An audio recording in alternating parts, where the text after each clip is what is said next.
Bonjour Ahmed, comment je suis arrivé à l'arbitrage? Je suis arrivé à l'arbitrage grâce à mon ancien dirigeant dans mon premier club Cessiné-Parisé qui s'appelait Philippe Macqueno, qui malheureusement est décédé, paix à son âme. Qui m'a dit un jour, lors d'un tournoi du 1er mai, c'est le gros tournoi que le club faisait à l'époque, qui fait toujours, il m'a dit: mais Hakim, pourquoi tu ne deviens pas arbitre? Parce qu'il avait vu en moi certaines qualités d'arbitre, et c'est comme ça que je suis arrivé à l'arbitrage. J'ai été joueur, j'ai fait une carrière de joueur jusqu'en 17 ans à Cessiné-Parisé et ensuite j'ai basculé à l'arbitrage par l'intermédiaire de mon dirigeant de l'époque. J'ai jamais prétendu à vouloir être arbitre de haut niveau. J'ai débuté ma carrière comme tous les arbitres de France au district de l'Isère. Et petit à petit, année après année, j'ai franchi les échelons qu'à aujourd'hui arbitrer en Ligue 1. Mais mon objectif premier, c'était pas d'être arbitre en Ligue 1. C'était comme tous les arbitres, on arbitre tous les week-ends. Et c'est la carrière qui fait qu'on devient arbitre de Ligue 1 au travers de notre travail, au travers de notre pugnacité, au travers de remise en question. On ne devient pas arbitre de Ligue 1 comme ça, on le devient grâce à notre travail. Le district de l'Isère, c'est mon district d'appartenance, c'est là où la carrière a débuté. Comme je te l'ai dit au préalable, les arbitres de France commencent par un district. Moi, comme je suis originaire de la région, j'ai commencé dans le district de l'Isère, donc j'ai une relation particulière avec ce district parce que c'est là où j'habite. C'est là où aujourd'hui je travaille pour le compte du district, où je suis le conseiller technique départemental en arbitrage. La grosse différence, c'est la médiatisation. Aujourd'hui, arbitrer un match de football, vous avez 11 joueurs de chaque côté. Après, ce qui fait la différence entre la Ligue 1 et le football amateur, c'est la médiatisation du match et les personnalités qu'on peut arbitrer qui sont des joueurs professionnels. Un match de Ligue 1, ça se prépare toute la semaine. Dès lors qu'on a notre désignation à J-10 avec mon équipe qui va officier avec moi, on échange à travers d'échanges téléphoniques ou par vidéo ou par visio, collaborer sur notre futur match. Et moi, comment je travaille? Je travaille physiquement toute la semaine à travers de séances physiques et je prépare au mieux pour être dans les meilleures conditions le jour du match. La qualité essentielle pour réussir au plus haut niveau, c'est pas une qualité, c'est donné à tout le monde. C'est continuellement de se remettre en question. Et à chaque fois qu'il y a quelque chose qui ne va pas, il n'y a que le travail. Mais quand je vous dis qu'il n'y a que le travail qui vous permet de vous remettre en question, qui vous permet de progresser, si jamais vous vous remettez jamais en question, vous réussirez jamais, que ce soit dans l'arbitrage ou dans la vie en général. C'est au travers de votre travail que vous réussirez. Comment je gère ça? Je gère ça comme tous mes collègues de Ligue 1 ou du secteur professionnel. On travaille pour faire en sorte d'être le jour J, comme je te l'ai dit au préalable, meilleures conditions. Donc je travaille, que ce soit le physique, que ce soit le mental, que ce soit mon hygiène de vie. C'est un tout en fait. C'est un tout. Bon, pour te rassurer, je suis pas du tout sur les réseaux sociaux. Donc je sais pas ce qui se dit de moi ou ce qui se fait de moi, parce que je suis quelqu'un de très discret et très humble surtout, parce que une de mes qualités, c'est que je suis quelqu'un de très humble, donc je me prends pas pour ce que je ne suis pas. Je reste Hakim Ben Elhadj en tant qu'arbitre et Hakim Ben Elhadj dans la vie de tous les jours. Non, la VAR n'a pas changé notre façon d'arbitrer.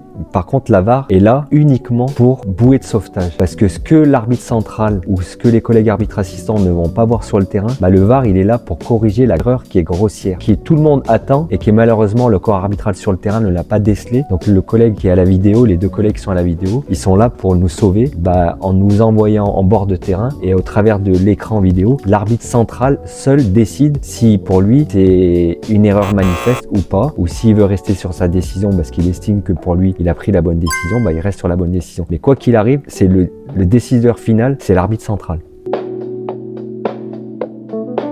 Le match marquant, oui, c'est mon premier match quand j'ai commencé ma carrière, et mon premier match quand j'ai commencé en première division, en Ligue 1, c'était le match Montpellier contre Angers. Donc ça reste marquant dans une carrière parce que c'est mon premier match au plus haut niveau. Comment je réagis? Si j'ai commis une erreur, c'est que peut-être que dans ma façon de faire sur le terrain, il y a quelque chose qui a été défaillant. Donc après mon analyse vidéo et après personnel, j'échange avec mon manager, Amaury Delerue, et on fait en sorte que la fois prochaine, je progresse par rapport à si moi j'ai décelé quelque chose ou si Amaury a décelé quelque chose de défaillant dans ma façon de faire. Peut-être c'est un mauvais placement parce que j'ai pas fait l'effort physique pour me déplacer, pour mieux visualiser, parce que pour bien voir, il faut se déplacer. Peut-être que c'est un problème physique, peut-être que c'est un problème technique. Donc au travers de l'échange que je peux avoir avec mon manager, je fais en sorte que la fois prochaine, je sois performant. Les semaines type d'un arbitre de Ligue 1, comme je te l'ai dit tout à l'heure, on a notre désignation. À partir de là, avec mon préparateur physique, je fixe mes plans d'entraînement physique que je dois faire. Après, je travaille tout ce qui est l'approche vidéo, parce qu'on travaille, on prépare nos matchs, je visualise constamment les équipes que je vais faire et j'essaye de comprendre ce que je devrais mettre en place sur le terrain pour être performant. Des fois c'est assez difficile parce qu'on est constamment, contrairement aux joueurs qui eux jouent une fois à domicile, une fois à l'extérieur, les arbitres ils jouent toujours à l'extérieur. On est constamment dans des hôtels, constamment on se déplace. Donc certes pour la vie de famille parfois ça peut être difficile, mais j'encourage tous les arbitres de France, s'ils ont la chance, comme moi je l'ai vécu, comme mes collègues la vivent dans les secteurs professionnels, c'est quand même quelque chose à vivre au moins une fois dans sa vie parce que c'est quand même des moments privilégié qu'on vit. Qu'est-ce que je ressens? Je ressens quand même une certaine fierté, pourquoi? Parce que je suis originaire du district de l'Isère et je représente haut et fort les couleurs de notre district. Donc c'est à travers moi, c'est l'arbitrage isérois qui rayonne dans les stades de France. Comme je te l'ai dit, je suis originaire de mon district de l'Isère, donc c'est important pour moi de surcroît aujourd'hui, en étant le responsable de la formation du district, de montrer la voie aux jeunes qu'il est important de toujours continuellement à chercher à progresser, à chercher à se former pour être performant le week-end sur les terrains. Aujourd'hui, je suis le conseiller technique départemental de l'arbitrage. J'ai 3 missions essentielles. La première mission, c'est la formation des arbitres isérois. La deuxième mission, c'est la fidélisation de nos arbitres isérois. Et la troisième mission, c'est le recrutement des arbitres isérois. Donc je pense ça fait plus d'1 an que je travaille pour le district de l'Isère. On a réussi à former davantage d'arbitres. Certes, je suis quelqu'un de très exigeant. J'en demande beaucoup à mes arbitres parce que j'estime que pour être performant sur les terrains, il faut à la fois travailler physiquement. Donc on a mis en place avec mes collègues de la commission des arbitres le préparateur physique qui s'appelle Stéphane Avella, qui les fait travailler les collègues sur le terrain. Donc tous les mercredis, ils se réunissent une fois par semaine pour travailler physiquement au travers de Stéphane Avella. Après, on fait des stages, que ce soit le stage du début de saison, le stage de mi-saison ou le stage de fin de saison. On essaye de réunir régulièrement nos arbitres pour les former sur des thématiques que moi j'estime qui sont fondamentales cette année pour qu'on travaille là-dessus. Ensuite, pour qui est de la fidélisation, avec l'appui de l'équipe fidélisation de la commission des arbitres, on fait en sorte que nos arbitres restent fidèles à notre district et qu'au bout d'1 an, au bout de 6 mois ou au bout de 3 mois, ils arrêtent l'arbitrage. Donc on essaye de comprendre qu'est-ce qui fait qu'ils restent pas dans le milieu de l'arbitrage et on essaye de faire en sorte que les fois prochaines, on soit peut-être nous au sein de la commission des arbitres plus performants dans notre approche, dans notre formation, dans notre sensibilisation à ce qu'ils vivent continuellement sur les terrains, parce qu'aujourd'hui arbitrer c'est pas facile. Il y a malheureusement le football, comme la société, elle est gangrénée par des formes d'incivilité, et c'est à nous à en faire en sorte que, au travers de cette équipe de fidélisation, que les collègues arbitres se sentent soutenus, se sentent aidés par la commission des arbitres, pour que derrière ils restent fidèles au district de l'Isère.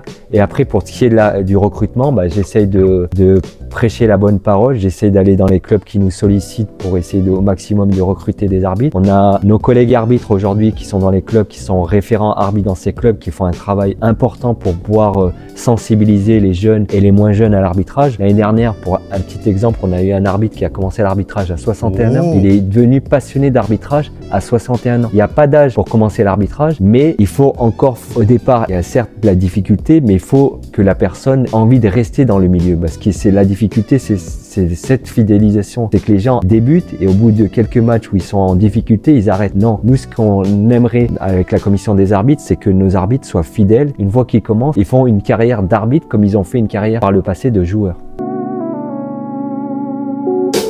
Le jeune qui débute, c'est ce que je répète continuellement à mes collègues à la commission des arbitres. Les arbitres, il y en a certains, ils viennent pour X ou Y raison, mais ils savent pas combien de temps ils vont rester arbitres. C'est à nous de faire en sorte de les fidéliser. C'est à nous de faire en sorte de les faire aimer l'arbitrage. C'est à nous de faire en sorte que la pratique de l'arbitrage devienne une passion. Et c'est au travers de la formation, c'est au travers de la fidélisation qu'on va faire en sorte que ces arbitres qui commencent font une vraie carrière d'arbitre, que ça soit au niveau départemental ou pour les meilleurs d'entre eux au niveau régional ou après pour les meilleurs encore au niveau fédéral. Qui prennent mon exemple. Peut-être qu'au départ, il va peut-être arriver sur la pointe des pieds parce qu'il est hésitant, il est timide, etc. Mais l'arbitrage, c'est une école de la vie. Quand on devient arbitre, on apprend énormément. Ça leur servira à vie. Demain, pour un jeune qui va prétendre à un métier, qui va prétendre à un jury de recrutement, quand il est arbitre, quand il va arriver devant le jury, il se rappellera toujours que quand il est sur un terrain de football, il a les spectateurs à gérer, il a les joueurs à gérer. C'est lui, en une fraction de seconde, il devra prendre une décision. Ça, quand vous prenez une décision en une fraction de seconde, c'est que ça vous servira à vie. Ça vous servira à vie dans tout ce que vous allez entreprendre.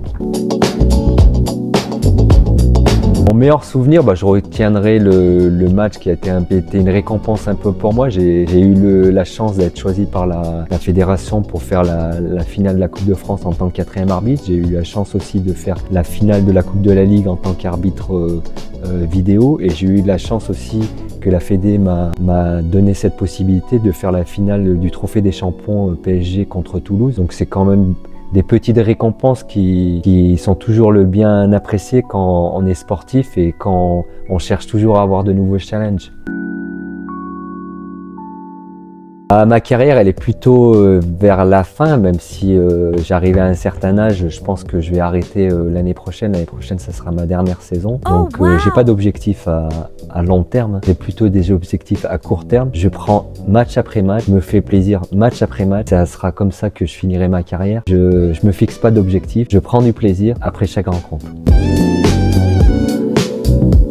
Dernier message pour les clubs. Un message personnel, ce que tu veux à dire aux clubs et aux passionnés de foot. Vivez au maximum votre passion parce que le football, qu'on soit arbitre, qu'on soit joueur, on est avant tout passionné de football. Donc continuez à jouer au football, continuez à vous faire plaisir sur les terrains de foot, continuez à regarder les matchs de football. On a la chance que à la fin de la saison, il y aura la Coupe du Monde. On espère que l'équipe de France réussira à décrocher cette 3e étoile. Ça marche, merci Hakim.